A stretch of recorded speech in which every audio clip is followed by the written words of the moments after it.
The courtroom was suffocatingly quiet, save for the rhythmic ticking of the clock mounted high above the judge's bench. The tension in the air felt thick, pressing down on the lone figure standing in the defendant's spot. Jamal Carter, a 17-year-old black teen, shackled at the wrist like a hardened criminal. His eyes scanned the room, darting between the unfamiliar faces of the jury, the murmuring audience behind him, and the cold, unfeeling stare of the white judge perched above him on the bench, Judge Harold Reynolds. Reynolds was an older man, his silver hair slicked back neatly, his piercing blue eyes filled with amusement rather than concern. To him, this was just another case, just another black boy who had supposedly found himself on the wrong side of the law. He rested his chin on his hand, regarding Jamal with a smirk. "Jamal Carter," the judge finally spoke, his voice dripping with condescension. "Charged with armed robbery. Caught on camera. Store owner identified him. Sounds like an open and shut case, wouldn't you say?" A low chuckle rippled through the courtroom. Jamal didn't flinch. Beside him, his public defender, a tired, uninterested man in his 40s, barely lifted his head. He had barely even spoken to Jamal before the trial began. It was clear he had no intention of putting up a fight. "Your Honor," the defense attorney droned lazily, flipping through his paperwork, "given the overwhelming evidence against my client, we believe it would be in his best interest to accept the plea deal." Jamal's heart slammed against his chest. A plea deal? His blood ran cold. He hadn't done anything wrong. How could he accept guilt for a crime he didn't commit? The murmuring in the courtroom grew louder, the audience already casting their judgment on the young black teen in cuffs. The white prosecutor leaned forward, smirking slightly as if he knew how this would play out. Judge Reynolds leaned back in his chair. "Smart choice, kid," he mused, as if Jamal had already agreed. "Plead guilty, and we'll show you some mercy. Otherwise, Mara," his smirk widened, "we go to trial, and trust me, juries aren't too kind to young men like you." The words hit like a slap. Young men like you. Jamal had heard that phrase his entire life. On the streets, in school, even in the store he was falsely accused of robbing. For the first time since stepping into the courtroom, Jamal finally spoke. "No." It was just one word. The room went silent. Even the judge seemed momentarily caught off guard. "Excuse me." Reynolds lifted a brow. Jamal's pulse was racing, but his voice was steady, strong. "I said no. I'm not taking any plea deal. I'm innocent." The judge's amusement returned tenfold. He chuckled, shaking his head. "You're innocent? Son, there's video footage of you robbing that store." Jamal's jaw tightened. There was video footage, but it wasn't him. The real culprit was someone else, someone whose identity had conveniently been ignored. The judge leaned forward, resting his elbows on the bench. "And tell me, Mr. Carter, since you seem to have all the answers, if you're not taking the plea, what exactly do you plan to do?" Jamal took a deep breath, his hands clenched into fists against the cold steel of the handcuffs. "I want to represent myself." The laughter was instant. A burst of cruel amusement erupted from the audience, from the jury, even from his own defense attorney. The public defender rubbed his temples, looking at Jamal as if he had just signed his own death sentence. Judge Reynolds actually laughed. "You? Represent yourself?" He shook his head, leaning back. "Boy, you think you're some kind of lawyer?" Another wave of laughter. Jamal didn't flinch. He raised his head, his dark brown eyes locking onto the judge's with an intensity that made the laughter die down just a little. "I know my rights," he said calmly, "and I know when I'm being railroaded." Judge Reynolds smirked again. "Railroaded? Now there's a word you don't hear from street kids." Jamal's jaw tightened. "I'm not a street kid. I've spent more time in the library than I ever did in the streets." Silence. The confidence in his voice made a few people shift in their seats. Judge Reynolds studied him, something unreadable flashing across his expression. This wasn't the response he was expecting. "All right, kid," the judge finally said, a mocking edge to his voice. "Since you're so eager to humiliate yourself, I'll allow it." He turned to the prosecutor. "Mr. Davis, I hope you're ready for the easiest trial of your career." The prosecutor chuckled. "Oh, this is gonna be fun, Your Honor." Jamal's hands clenched even tighter in the cuffs, but inside he felt something different. Determination. They thought this was a joke. They thought he was walking into his own destruction. They had no idea what he was capable of. Jamal Carter had always been different. Growing up in one of the roughest neighborhoods in Atlanta, kids like him were expected to follow a path already written for them, one that led to either a prison cell or an early grave. But Jamal refused to be another statistic. While other kids were out playing ball or getting into trouble, he spent his time in the public library. It had started when he was just 12 years old, the first time he had seen his mother crying over an eviction notice. He had asked her why they had to leave their apartment, and her answer had been simple yet soul-crushing. "Because we can't afford a lawyer to fight it, baby." That night, Jamal had snuck out and walked 3 miles to the nearest library. He spent hours studying eviction laws, tenants' rights, and how court cases worked. He was just a kid, but he understood one thing: knowledge was power. By the time he was 14, he had read more legal textbooks than most adults ever would. Case law, legal loopholes, court procedures. He memorized them like other kids memorize rap lyrics. But none of that mattered now. Now Jamal was the one standing in a courtroom, falsely accused of a crime he didn't commit. The robbery had happened 2 months ago. A small convenience store on the outskirts of town. A masked figure had burst in, waving a gun, demanding cash. The security footage was grainy, but the build of the suspect? Tall, lean, black. And just like that, the cops had grabbed the first black teen they could find, Jamal. But what the police didn't mention, what they chose to ignore, was that the real criminal was Ethan Reynolds, the judge's son. Ethan, a wealthy white teenager, had been arrested twice before for vandalism, for reckless driving. But his father always made the charges disappear. And this time, he had robbed a store for fun, just to see if he could get away with it. When the police had questioned him, his father had stepped in immediately. And suddenly, the entire focus of the case shifted. Jamal became the scapegoat. He didn't have money, he didn't have a father in power. All he had was a single mother working double shifts as a nurse, struggling just to keep the lights on. And now, here he was, shackled, humiliated, staring down a racist judge who had already decided his fate. Judge Reynolds wanted to make an example out of him. "Mr. Carter, do you understand the consequences of what you're asking?" The judge drawled, a smirk tugging at his lips. "You're choosing to represent yourself in a criminal trial. Against the state, against a trained prosecutor." The courtroom laughed again. Jamal stayed silent, his jaw clenched.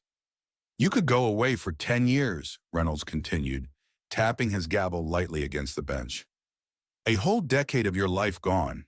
No college, no future. You really want to gamble with that?" Jamal lifted his chin, unshaken. "I want to prove my innocence," he said firmly, "and I won't let a court-appointed lawyer throw me under the bus." His public defender barely reacted. The man was already packing up his files, relieved to wash his hands of the case. Judge Reynolds sighed dramatically, shaking his head. "You know," he said, leaning forward, "I've seen boys like you before. Smart enough to think they know everything, but not smart enough to realize how the world really works." The words cut deep, but Jamal refused to show it. "And how does the world work, Your Honor?" Jamal asked, his voice steady. The judge's blue eyes gleamed. "Boys like you lose." The silence that followed felt deafening. Jamal could feel the weight of it pressing down on him, but he wouldn't break. He couldn't afford to. His mother sat in the front row, clutching the hem of her shirt, her knuckles white. Her eyes, so full of pain, of fear, were locked onto him. He couldn't let her down. "Very well," Judge Reynolds finally said, smirking. "You want to play lawyer? Fine. Let's see how well you do." Jamal was officially defending himself. And from the way the entire courtroom sneered at him, They already thought he had lost, but they had no idea who they were dealing with. Jamal took a deep breath, steadying himself as he faced the courtroom. His hands clenched behind his back, his wrists still red from the cold metal of the cuffs. "Your Honor," he began, his voice clear and firm, "I'd like to present evidence that—" Bang! Judge Reynolds slammed his gavel down, his smirk widening. Enough." Jamal froze. "You're not a lawyer, boy," the judge said, leaning forward. "Know your place." The words echoed through the courtroom like a gunshot. A few low chuckles rippled through the audience. Detectives, court officers, even the clerk. They all knew how this worked. Jamal felt his jaw tighten. No matter what he said, no matter what he did, they had already made up their minds. But he wasn't done. "Your Honor, if I could just—" "You can't," Reynolds snapped, cutting him off again. "This is a trial, not a game. And you, young man, are playing with fire." Jamal swallowed the bitterness in his throat. He had expected this. He knew Reynolds wasn't going to just let him talk. But what happened next? That he didn't see coming. His court-appointed public defender, a balding man named Eric Dunlap, who smelled like cigarettes and indifference, stood up with a heavy sigh. "Your Honor, may I approach?" Reynolds waved him forward, and Dunlap turned to Jamal, lowering his voice. "Kid, listen," he muttered, his breath hot against Jamal's ear. "Take the deal." Jamal blinked. "What?" "The deal." Dunlap gave him a pointed look. "The DA's offering 5 years. Take it." Jamal felt his stomach drop. 5 years. "I didn't do anything," he whispered harshly. Dunlap shrugged, unbothered. "Doesn't matter. This judge, this system, they don't care, kid. Take the plea, get out in 3 with good behavior." Jamal's hands curled into fists. "I said no." Dunlap sighed, rubbing his forehead. "Look, Carter, I get it. You want to be a big shot? Fight the system, whatever. But you're not gonna win." Jamal stared at him. His own lawyer had given up before the fight had even started. "You were never gonna defend me, were you?" Jamal whispered. Dunlap didn't even bother denying it. "Take the deal." Jamal's chest burned with anger. He looked at his mother. Her eyes were already glassy with tears. 5 years meant she'd spend 5 years alone, fighting to survive. 5 years meant he'd be locked in a cell for something he didn't do. No, he wouldn't accept it. Jamal turned back to Reynolds. "I said I want to present my evidence." The judge's smirk didn't fade. "Oh, you mean this?" Jamal's blood ran cold. Reynolds gestured to the court clerk, who handed him a manila folder. The one piece of evidence Jamal had, a blurry but enhanced screenshot of the security footage. And now the judge was holding it. "Funny thing," Reynolds mused, flipping it open. "Seems like there was a mix-up in the evidence room." A hush fell over the courtroom. Jamal's breath hitched. No, this wasn't happening." "What do you mean?" he asked, though he already knew the answer. Reynolds chuckled. "I mean, your evidence is gone." He lifted the now empty folder, mockingly. Poof, just like that. Jamal's world tilted. They had tampered with it. His one shot, his only proof, gone. His mother let out a small, broken gasp. And suddenly, Jamal understood. This trial wasn't about guilt or innocence. It never was. It was about making an example out of him. Judge Reynolds wasn't here to uphold justice. He was here to destroy him. And with the evidence missing, he would. Jamal's hands trembled. Not with fear, with rage. This courtroom was his battlefield, and they had just tipped the scales against him. Fine. If the judge wouldn't let him speak, he'd force him to. Jamal locked eyes with Reynolds, his stare unwavering. "If you won't let me defend myself," he said slowly, his voice steady, controlled, "then I'll make sure you have no choice." The judge's smirk faltered. Just for a second. Audience suspense. What was Jamal planning? How could he fight back when the entire system was against him? Jamal's pulse pounded in his ears. but his face remained unreadable. He had to stay calm. The judge thought he had won. They all did. But they didn't know Jamal Carter. He took a breath and spoke, his voice cutting through the courtroom's murmurs. Your Honor, under the Sixth Amendment, I have the right to represent myself. A ripple of shock ran through the room. Even the prosecutor raised an eyebrow. The court clerk shifted uncomfortably. The public defender, his so-called lawyer, stared at him like he'd lost his mind. Till Judge Reynolds leaned back in his chair, his lips curling into a mocking smirk.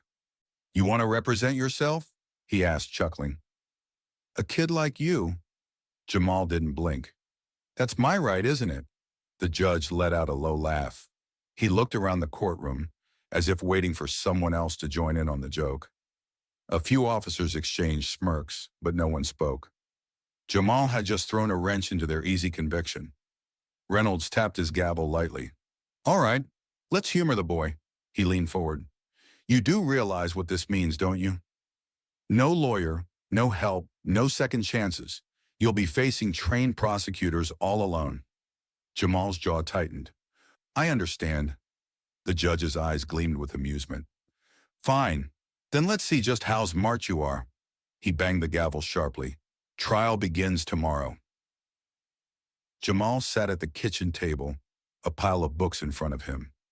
Pages worn, corners folded, some covered in old library stamps. This was his arsenal. His mother, Mrs. Carter, stood in the doorway, her arms crossed. Her eyes were red, a mixture of exhaustion and fear. Jamal, baby, are you sure about this? He didn't look up. I don't have a choice, Ma. She let out a shaky breath. That judge ain't gonna let you win. Jamal swallowed hard. He knew that. Then I'll make it impossible for him to ignore me. Mrs. Carter walked over, placing a gentle hand on his shoulder. I know you're smart, Jamal, but these people, they ain't playing fair. They've already decided what they want to do to you. Jamal finally looked up. That's exactly why I have to fight. She studied him for a long moment. Then with a soft sigh, she sat down beside him. All right, show me what you got. For the first time that night, Jamal smiled. Jamal flipped through pages, soaking in every word, every loophole, every technicality. He read case laws, landmark rulings, anything that could give him an edge. The prosecution needs proof beyond a reasonable doubt, he murmured, but if I can poke holes in their case. His mother listened intently, occasionally nodding, but her fear never faded. What about the missing evidence? She asked. Jamal's eyes darkened. I have a feeling the judge didn't actually lose it. He just doesn't want it presented. His mother clenched her jaw. So what do we do? Jamal tapped the book. Force the prosecution to admit there were inconsistencies with the evidence. Even if they don't return it, that admission alone could help me. Mrs. Carter shook her head in disbelief. Lord help me. My son is out here building a defense like a real lawyer. Jamal smirked. They wanted to treat me like a criminal? He shut the book. Fine, but tomorrow I make sure they remember my name. Audience hook. Is this a genius move or a disaster waiting to happen? The courtroom was packed. Reporters, onlookers, even other attorneys, all drawn in by the spectacle of a 17-year-old defending himself. Jamal sat at the defendant's table, his shoulders squared, his jaw set. He wasn't just here to survive, he was here to win. Judge Reynolds tapped his gavel. Let's begin. The prosecution may proceed. Jamal rose to his feet, his presence commanding.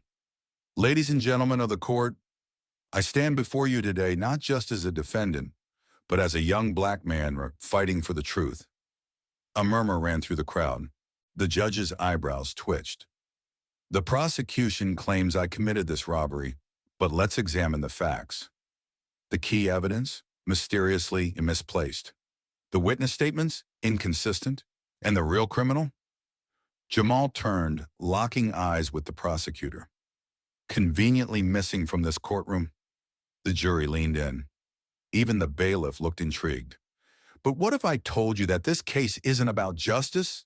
It's about power, about a system that would rather throw a poor black kid in prison than hold a wealthy man's son accountable. Gasps, whispers. Judge Reynolds slammed the gavel down. Enough! Stick to the facts, Carter! Jamal didn't blink.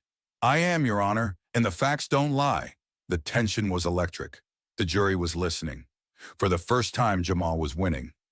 The prosecutor stood, a smirk playing on his lips.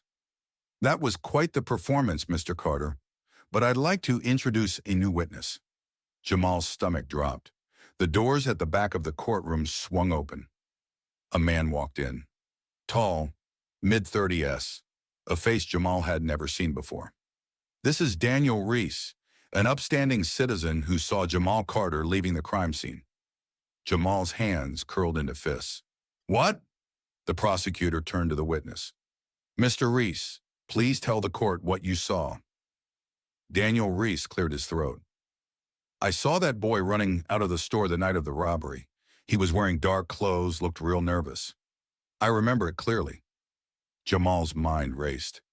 This was a lie, a complete fabrication. But the jury was watching. The judge was grinning. The prosecutor had set a trap. Jamal took a deep breath. Stay calm. Mr. Reese, he said, stepping forward. You say you saw me that night? Reese nodded. Clear as day. Jamal tilted his head. That's strange, because I was at home with my mother that night. In fact, we were watching TV. The prosecutor leaned in. Your mother isn't a credible alibi, Carter. She's your family. Of course she'd lie for you. A cruel laugh rippled through the judge's throat. This witness, however, is impartial, and I find his testimony quite convincing. Jamal's fingernails dug into his palm. They had played their final card, a planted witness, a rigged system. His case was falling apart. For the first time since the trial started, Jamal smirked. Not out of nervousness, not out of defeat, but because he had just found their weakness. The prosecutor faltered. The smirk unsettled him. Judge Reynolds' eyes narrowed. Something funny, Carter? Jamal met his gaze. Yeah, actually.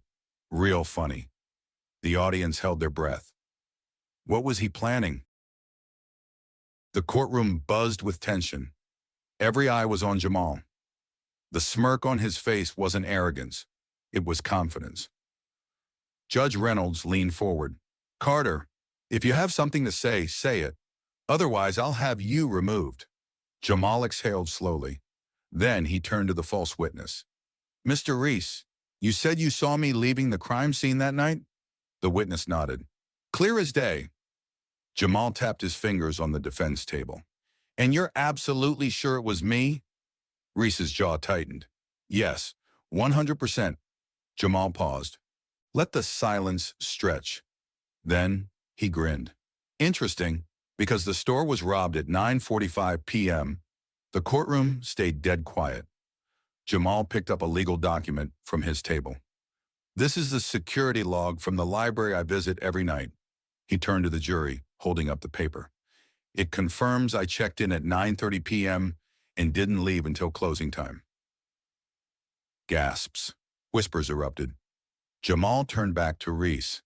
Tell me, Mr. Reese, how exactly did I run out of a store I was never inside? Reese's face twitched. I must have mixed up the time. Jamal didn't let up. You mean to tell this courtroom that you came here to testify under oath, and you're not even sure what time it happened? The jury took notes. The prosecutor shifted uncomfortably. Jamal walked toward Reese. Slow, deliberate. Who sent you, Mr. Reese? I don't know what you're talking about. Who sent you? Silence. The pressure was crushing. Then Reese snapped. They made me do it, he blurted. The DA. They told me to testify. I didn't even see anything. The entire courtroom erupted. Judge Reynolds' face drained of color. Jamal wasn't done. Your Honor, before you rush to declare this a simple mistake, let's talk about a real crime. Jamal slid another document onto the prosecution's table. I did my research. Judge Reynolds has a long history of sentencing black defendants to the maximum penalty, even when evidence was weak. Murmurs filled the room. A reporter started taking notes.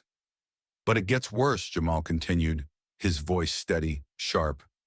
A recent investigation found that in 87% of his cases, Judge Reynolds ruled in favor of the prosecution, particularly when the defendant was a minority. The judge slammed the gavel down. That's enough. Is it, though? Jamal turned to the jury. Or is that exactly what a guilty man would say? The courtroom was in chaos. For the first time, Judge Reynolds looked afraid. The real criminal's father tries to intervene and fails. Suddenly, from the prosecution's side, a well-dressed man stood up. That's enough of this circus! Jamal tilted his head. It was Charles Whitmore, the wealthy father of the real criminal, the man pulling all the strings. This is ridiculous, Whitmore barked. You're attacking an upstanding judge, and for what? Some thug trying to weasel his way out of prison? The jury visibly recoiled. Jamal folded his arms. Tell me something, Mr. Whitmore. Why are you so nervous? Whitmore's nostrils flared. I'm not. Because let's be real. Jamal stepped closer. This was never about justice. It was about protecting your son.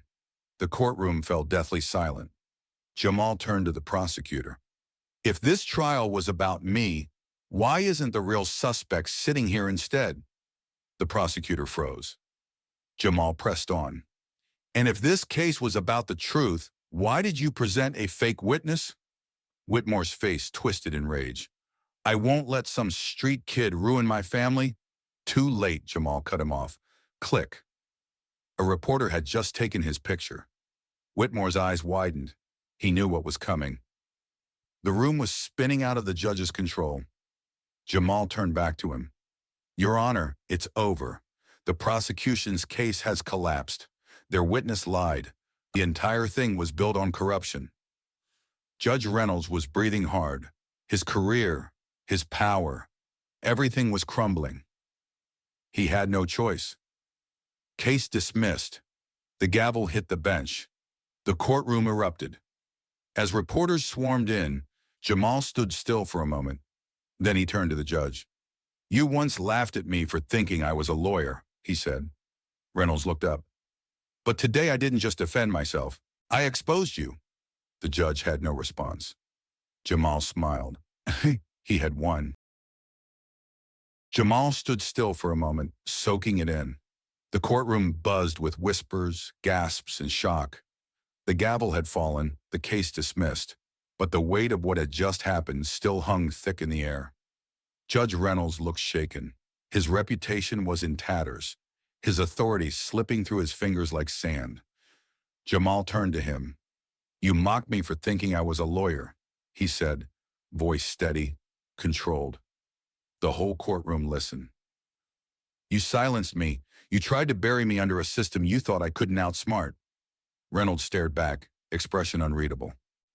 Jamal took a step closer. Mock me all you want, but one day you'll be standing in front of me. He let the words hang in the air, then with a slight smirk he added, in my courtroom. Mic drop. The room erupted. The reporters, the spectators, everyone felt it. Even the judge, despite his stubborn, clenched jaw, knew what was coming. The camera flashes, the loud courtroom, the injustice. It all felt like a distant memory now. Jamal Carter adjusted his robe. The same courtroom, the same wooden bench. But this time, he wasn't the one standing on trial. He was the judge. His nameplate read, Judge Jamal Carter. The young black kid who once stood in this very courtroom, helpless and powerless, was now the one delivering justice. The room quieted as the next case was called. The defendant stepped forward. Out, an older, tired man shuffled in. His once powerful presence was gone. His hair had grayed, his back slightly hunched. Jamal leaned forward. For the first time in years, he looked into the eyes of Judge Reynolds. Except now, Reynolds was the one on trial. For a second, neither man spoke. The courtroom held its breath. Reynolds' eyes darted around like he wanted to escape, but there was nowhere to run. Not anymore. Jamal picked up a case file, flipping through it slowly. Deliberate, controlled. Then without looking up, he said, "The court will now hear the case of—" He paused just for a moment before lifting his gaze. Defendant, former Judge William Reynolds. The entire room felt the weight of it. Reynolds's throat bobbed. For the first time in his life, he felt powerless. Jamal sat back in his chair, watching the man who once mocked him stand before him in shame. "Let's begin," he said.